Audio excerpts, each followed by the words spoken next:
जय हिंद स्टूडेंट्स। आज हम लोग 12th क्लास के फिजिक्स के चैप्टर नंबर 10 तरंग प्रकाशिकी के अंतर्गत लेक्चर नंबर 9 देखने वाले हैं, जिसके अंतर्गत हम लोग देखेंगे कला संबद्ध स्रोतों का स्पष्टीकरण। ठीक है, कला संबद्ध स्रोतों का स्पष्टीकरण किस प्रकार से करते हैं? तो कला संबद्ध का स्पष्टीकरण सरलता से कंपायमान सुइयों द्वारा, ठीक है, कला संबद्ध स्रोतों का स्पष्टीकरण जो है सरलता से कंपायमान सुइयों की सतह से की सहायता से जो पानी की तल को स्पर्श करते हैं किया जा सकता है। इन सुइयों को एक समान कला में दोलित किया जाता है। एक समान कला में दोलित करें क्या होगा? यह सुइयां किसी क्षण ए आयाम की दो तरंगें उत्पन्न करती हैं। ठीक है, इनके मध्य तरंग स्थानांतरण का कालांतर अपरिवर्तित आता है, बदलता नहीं है। ठीक है, एक ऐसा बिंदु लेते हैं, ठीक है, एक ऐसा बिंदु पी लेते हैं कि S1P इक्वल टू S2P। ठीक है, ऐसा बिंदु पी लेते हैं कि S1P जो है S2P के बराबर है। तो क्या होगा? इस बिंदु पर परिणामी विस्थापन क्या होगा? तरंगों के अलग अलग विस्थापन यानी y1 प्लस y1 तथा y2 के योगफल के बराबर होगा। ठीक है, अर्थात y बराबर y1 प्लस y2। ठीक है, दोनों को हम लोग ऐड कर देंगे। ठीक है,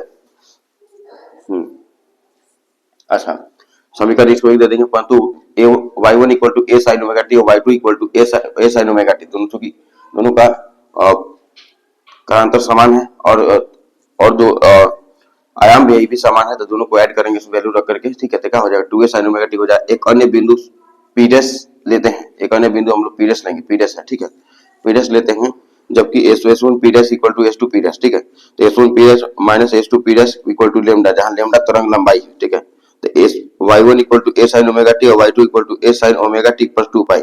ठीक है, इसको हम लोग कांता में 2 पाई मानी 180 360 डिग्री आगे लेते हैं। ठीक है, y2 equal to a sin, अब चूंकि 2 पाई प्लस थीटा क्या होता है? sin थीटा होता है। ठीक है, लेमडा इक्वल टू 2 पाई यहाँ पे लिए इसलिए तो इसको लिख देंगे sin थीटा, थीटा की जगह पर थीटा लगा देंगे, 2 पाई तो sin ओमेगा टी, तो ओमेगा टी लगा देंगे। ठीक है, यह मान समीकरण 1 में प्रतिस्थापित करने पर समीकरण 1 है, इसमें रखेंगे मान को। ठीक है, तो y equal to a sin omega T plus a sin omega T, दोनों जुड़ेंगे 2a sin ओमेगा टी होगा, जिसे दोगुना आयाम अथवा तीव्रता अथवा महत्तम आयाम प्राप्त होता है, अर्थात यह समपोषी है। ठीक है, पुनः एक अन्य बिंदु p डबल डैश लेते हैं, S2 p dash minus S1 p double dash, S2 p double dash minus S1 p double dash equal to lambda by 2। ठीक है, तो क्या होगा यहाँ पर? तब y1 equal to a sin omega T और y2 equal to a sin omega T plus y, y2 equal to minus a sin omega T. ठीक है,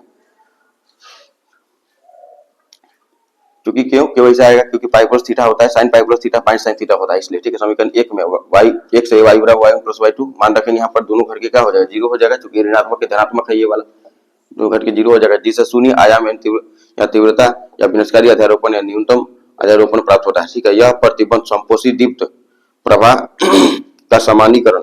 ठीक है, S2P equal to n lambda, जबकि n इक्वल टू 0 1 2 3 तथा विनाशकारी का व्यापीकरण S1P minus S2P equal to n plus 1 by 2 into lambda, जबकि n इक्वल टू 0 1 2 3 डॉट उन बिंदुओं का पद जिसके लिए S1P minus S2P equal to 0 plus minus lambda plus minus 2 lambda dot, इसका प्रदर्शन हम लोग देखेंगे, प्रदर्शन इसके ग्राफ छापना। ठीक है, n बराबर 0 n बराबर 1 n बराबर 2 के लिए पद बिंदु पद दिया गया है, n by minus 1 n by minus 2। ठीक है, इसका पद दिया गया है। ठीक है,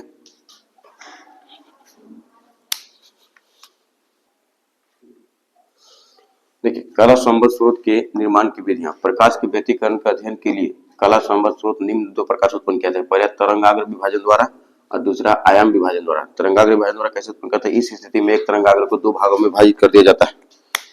तरंगाग्र दो भागों में विभाजित कर दिया जाता है। इस तरंगाग्र के ये दोनों भाग व्यतिकरण प्रतिरूप उत्पन्न करने के लिए विभिन्न प्रकाशिक पथों से चलते हुए, अलग अलग पथ से चलते हुए एक अल्प कोण पर अध्यारोपित होते हैं। इस प्रकार तरंगाग्र के दोनों भाग कला संबद्ध स्रोत कहलाते हैं।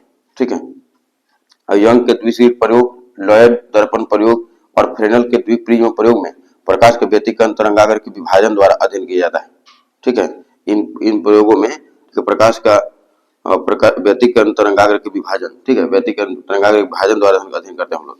ठीक है, प्रकाश के व्यतिकरण का तरंगाग्र के विभाजन द्वारा अध्ययन करते हैं, हाँ, इस कंडीशन में। ठीक है, अच्छा, इस प्रकार प्रयोग में यह आवश्यक है कि प्रकाश स्रोत जो बिंदुवत होना चाहिए।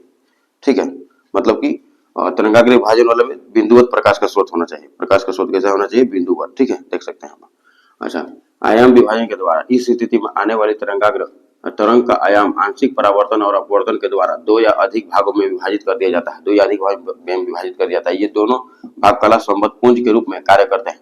और प्रकाश के व्यतिकरण उत्पन्न करने के लिए अध्यारोपित होते हैं। प्रकाश के व्यतिकरण उत्पन्न करने खातिर ये अध्यारोपित होते हैं। पतली फिल्म के कारण प्रकाश का व्यतिकरण मापी और न्यूटन के वलय इस विधि से संभव है। ठीक है, इस स्थिति में प्रकाश स्रोत जो है विस्तृत होना चाहिए, विस्तृत या बड़ा होना चाहिए। ठीक है, अब इसके बाद हम लोग नेक्स्ट क्लास में देखेंगे प्रकाश के कला असंभव शोधन।